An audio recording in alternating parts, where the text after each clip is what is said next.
자, 우리 슈마로 찬양 드리고 시작합니다.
이스라엘아 들으라.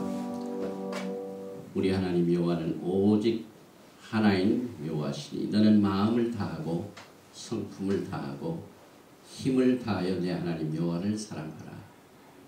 오늘날 내가 내게 명하는 이 말씀을 너는 마음에 새기고 내 자녀에게 부지런히 가르치며 집에 앉았을 때든지 길에 행할 때든지 누웠을 때든지 일어날 때든지 말씀을 강론할 것이며 너는 또 그것을 내 손목에 메어 기호를 삼으며 내 미간에 붙여 표를 삼고 또 내 집 문설주와 바깥 문에 기록할지니라. 아멘. 샬롬 미스포카. 미스포카는 히브리 말로 패밀리입니다. 오늘은 7번째 히브리 뿌리 기초 강의는 비유 속의 토라. 우리가 토라는 무엇인가 그것을 배울 적에 토라는 비유를 통해서 우리에게 가르친다는 말씀을 배웠습니다. 그래서 어떻게 이 토라를 통하여 하나님께서 토라가 비유를 통하여 가르쳐 주시는가 하는 내용을 오늘 공부를 합니다. 먼저 공부하기 전에 우리 토라 축복 기도를 합니다.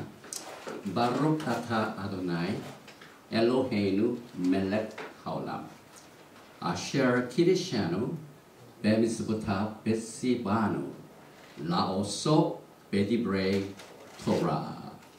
Blessed are you, Lord our God, King of the universe, who sanctified us with his commandment and commanded us to engross ourselves in the word of Torah. 제일 먼저 누가복음 15장 비유죠. 11절부터 봉독을 해드리겠습니다. 또 가라사대 어떤 사람이 두 아들이 있는데 그 둘째가 아비에게 말하되 아버지여 재산 중에서 내게 돌아올 분깃을 내게 주소서 하는지라. 아비가 그 살림을 각각 나눠 주었더니 그 후 며칠이 못되어 둘째 아들이 재산을 다 모아가지고 먼 나라에 가 거기서 허랑방탕하여 그 재산을 허비하더니 다 없이 한 후 그 나라에 크게 흉년이 들어 저가 비로소 궁핍한지라. 가서 그 나라 백성 중 하나에게 붙여 사니 그가 저를 들로 보내어 돼지를 치게 하였는데 저가 돼지 먹는 쥐업 열매로 배를 채우고자 하되 주는 자가 없느니라. 이에 스스로 돌이켜 가로되 내 아버지에게는 양식이 풍족한 품꾼이 얼마나 많은고 나는 여기서 줄여 주는구나. 내가 일어나 아버지께 가서 이르기를 아버지여 내가 하늘과 아버지께 죄를 얻었사오니. 하나님께서는 이 토라를 역사적인 날에 주셨습니다. 지금 이제 6월절 기간인데요. 다음 주면은 니산 14일 날 양을 잡아가지고 15일 날부터 이제 무교절을 해서 7일 동안의 대 6월절 행사가 있습니다. 그리고 그 6월절 행사 때 그 초실절의 그날부터 7주 77이 49를 오매를 계산하라고 했습니다. 계산 매일매일 하루하루를 7일을 7번 그래서 77이 49 그 후가 되면은 50일째에 여호와 하나님께서 모세를 통하여 시내산에서 뭘 주셨습니까? 토라를 주셨습니다. 그래서 이 토라와 오순절은 깊은 관계가 있습니다. 그런데 사도행전 2장에 보면은 또 오순절날 무슨 사건이 있었습니까? 루악 하코데시 하나님의 성령께서 오셔서 새로운 언약을 리뉴하셨습니다. 우리 기독교의 신학에서는 교회가 사도행전 2장에 시작되었다고 믿지만은 히브리 뿌리에서는 이미 사도행전에서 광약 교회가 나옵니다. 카할, congregation, 교회가 나옵니다. 그래서 교회가 새로 시작된 게 아니라 하나님께서 성령을 보내주셔서 돌같은 마음을 신비로 마음 하트에다가 하나님의 성령께서 토라를 돌 위에 주시기 아니라 신비에 주시기 위하여 토라를 주시기 위하여 오순절날 성령을 주셨습니다. 그래서 이 50일째 되는 것이 희년이라는 주블리. 결국 우리는 이 오순절에 주신 토라와 또 성령 이것이 우리 신앙생활의 일생을 도와줍니다. 그래서 토라와 성령은 우리의 아름다운 신앙생활을 도와주는 하나님의 은혜의 도구입니다. 그래서 전통적으로 히브리 뿌리 회복으로 신앙생활을 하는 메시아닉 유대인들은 시편 67편을 낭독하면서 오순절을 기다립니다. 그런데 이 시편 67편은 총 히브리 단어가 45단어. 그 히브리 글자는요. 하나하나 숫자 하나하나 워드 하나가 다 뜻이 있어요. 아라비아 숫자가 없고 알레비이죠. 여러분 배우시죠. 그래서 총 49가지 단어로 된 시편 67편을 매일 49오매를 계산해 가지고 자연스럽게 오순절날 토라를 받은 날을 기념합니다. 시편 67편 1절을 보면은 하나님은 우리를 긍휼히 여기사 복을 주시고 그 얼굴빛으로 우리에게 비치사 주의 도를 땅 위에 주의 구원을 만방 중에 알리소서. 하나님이여 민족들로 주를 찬송케 하시며 모든 민족으로 주를 찬송케 하소서. 열방은 기쁘고 즐겁게 노래할지니 주는 민족들을 공평히 판단하시며 땅 위의 열방을 치리하실 것입니다. 하나님이여 민족들로 주를 찬송케 하시며 모든 민족으로 주를 찬송케 하소서. 땅이 그 소사를 내었도다. 하나님 우리 하나님이 우리에게 복을 주시거든. 하나님이 우리에게 복을 주시니 땅의 모든 끝이 하나님을 경외하리로다. 결국 오순절날 토라와 성령을 주신 이유는 온 땅에 하나님의 복을 주시기 위하여 우리에게 주셨습니다. 그래서 이 토라를 우리에게 가르쳐 주시는데 신약에 보면은 예수님께서 거의 토라를 가르쳤습니다. 그러면 아니 언제 예수님께서 토라를 가르치셨습니까? 사복음서에 나오는 모든 예수님의 비유는 다 토라입니다. 그래서 오늘 대표적인 누가복음 15장의 내용을 제가 좀 읽어드렸는데요. 이 토라는요 비유를 통하여 우리에게 가르쳐 주시고 또 깊이 숨겨진 오묘한 비밀에 감추인 신비를 통하여 토라를 가르치시고 그 다음에 우리가 지난 주일에 하나님의 집에 청사진 하나님의 집이 어떻게 이루어졌나 영적인 청사진 대표적인 예가 성막입니다. 이런 그림자, 섀도우, 패턴 이런 것들을 통하여 여러분과 저에게 복을 주는 토라를 우리에게 가르쳐 주십니다. 그래서 시편 78편에도 내 백성이여 내 교훈을 들으며, 이 교훈은 토라입니다. 내 입의 말도 토라입니다. 귀를 기울지어다. 내가 입을 열고 비유를 베풀어서 옛 비밀한 말은 토라는 말입니다. 옛 길입니다. 마태복음 13장 34절에 예수께서 이 모든 것을 무리에게 비유로 말씀하시고 비유가 아니면 아무것도 말씀하지 않으셨어요. 이건 모르면 예수께서 오신 모든 복음의 내용이 토라입니다. 그런데 우리들에게 알기 쉽도록 이 땅에 있는 사건의 이야기를, 하늘의 비밀을 그 사람들을 통하여 비유로 가르치신 내용이 바로 토라입니다. 그래서 잠언 1장 6절에도 잠언과 비유와 지혜 있는 자의 말과 그 오묘한 말을 깨달으리라. 내 아들아, 내 아비의 훈계를 들으며 내 어미의 법을 떠나지 말라. 이 잠언, 비유, 지혜, 이게 전부 토라를 가르치는 도구입니다. 그래서 오늘 이제 몇 가지 예를 배우게 되는데요. 여러분이 잘 아시는 이 prodigal son, 장자, 이것을 전혀 새로운 각도에서 오늘 배우겠습니다. 하나님께서 이스라엘 국가를 어떻게 부르셨냐면 이건 내 아들이다 그러셨어요. 출애굽기 4장 20절 너는 바로에 이르기를 여호와의 말씀에 이스라엘은 내 아들 내 장자. 그 prodigal son, 탕자의 비유에서 아들 둘이 나오는데 요 아들이 나옵니다. 그런데 예레미야서 31장 20절에 에브라임은 나의 사랑하는 아들, 기뻐하는 것이 아닙니다. 성경에 두 아들이 나옵니다. 그래서 여기에 이스라엘 장자, 그 다음에 내 사랑하는 아들 에브라임, 이 두 아들이 나옵니다. 누가복음 15장에 나오는 또 가라사대 어떤 사람이 두 아들이 있는데 이것은 토라 속에서 이미 아들을 소개하셨어요. 하나님께서 에브라임과 유다, 이게 두 아들입니다. 그런데 역대상 5장 2절에 보면 유다는 형제보다 뛰어나고 주권자가 유다라 말미암아 났을지라도 장자의 명분은 요셉에게 있으리라. 이 아들 중에서 요셉, 에브라임은 장자의 명분을 받는 축복을 받았습니다.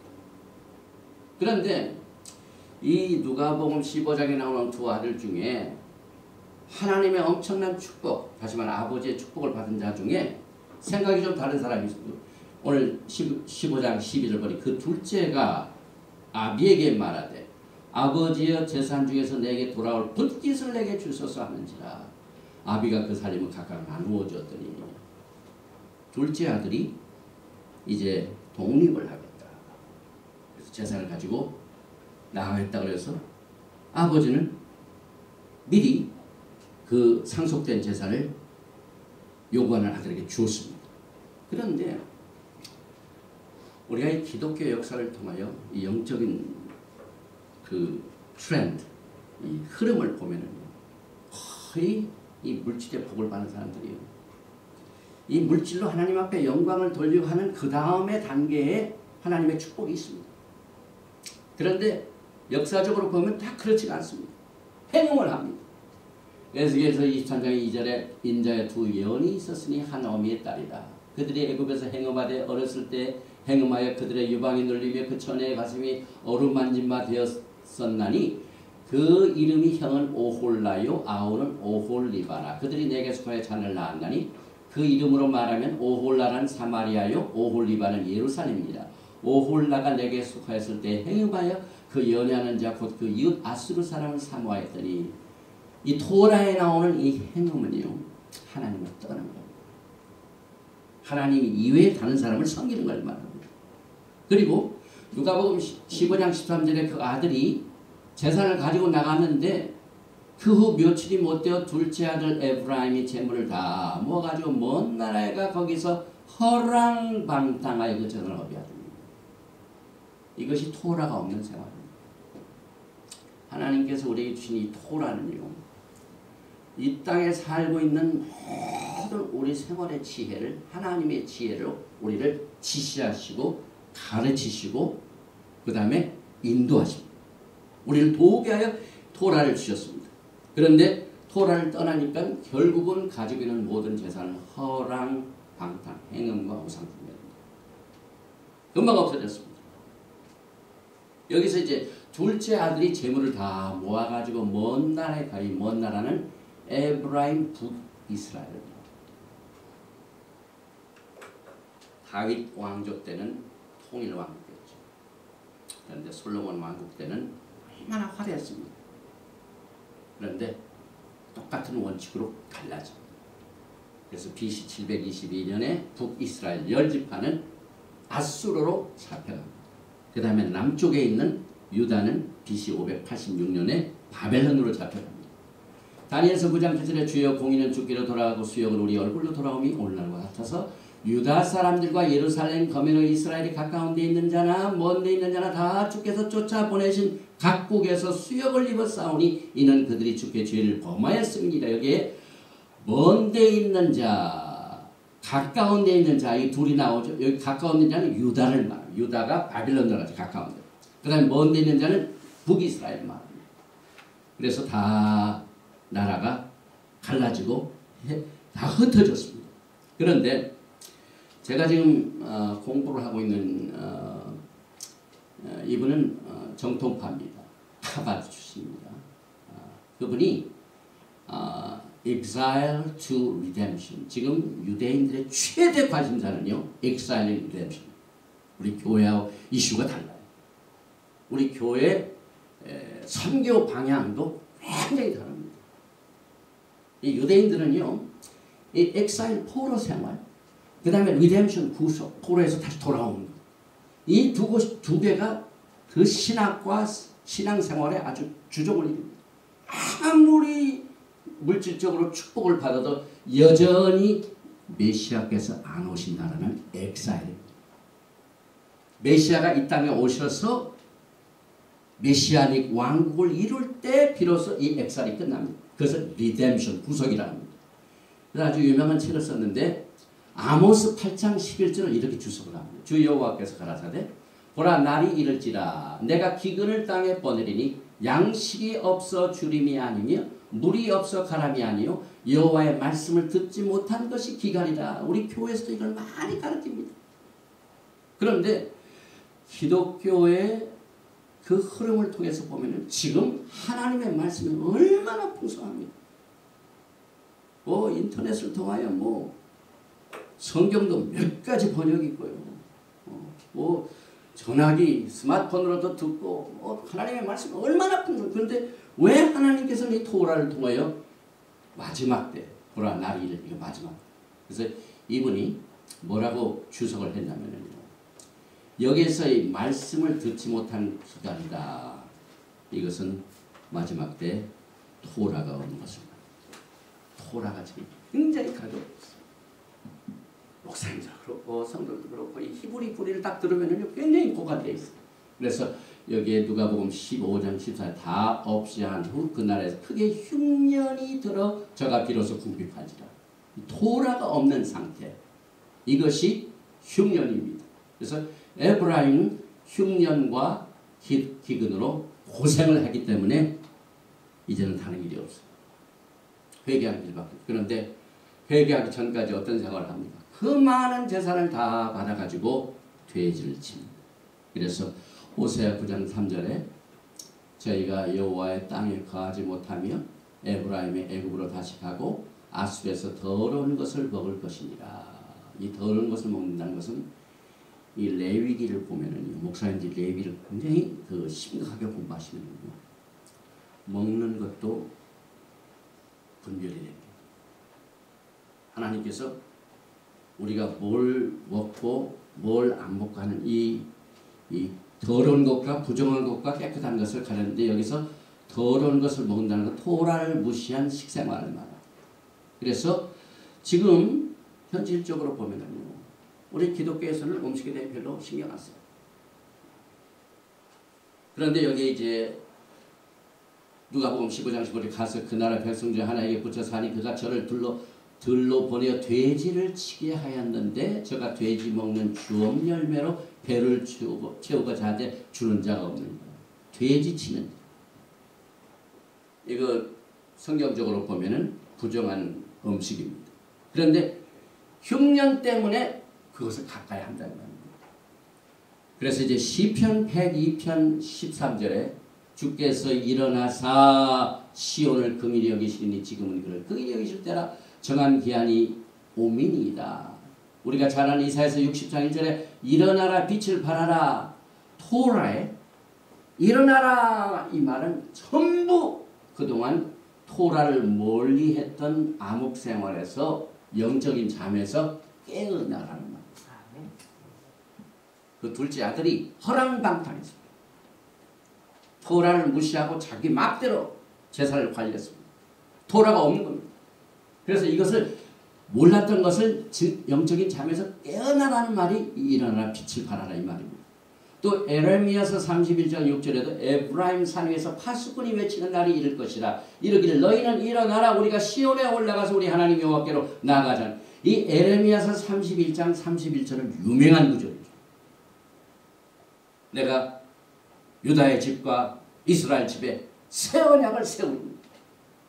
그 언약이 들어있는 에레미야서 31장에 에브라임 산 위에 파수꾼이 외치는 날. 사실 저의 사역은요. 이 사역. 파수꾼은 외롭습니다. 그러나 하나님께서 외치라고 합니다. 그리고 외치할 내용의 메시지는 시온에 올라가서 우리 하나님 여호와께로 나아가자. 왜? 하나님은 무소부재하신 분인데 왜 시온에만 가? 토라를 공부하면 하나님께서 성별시킬 적에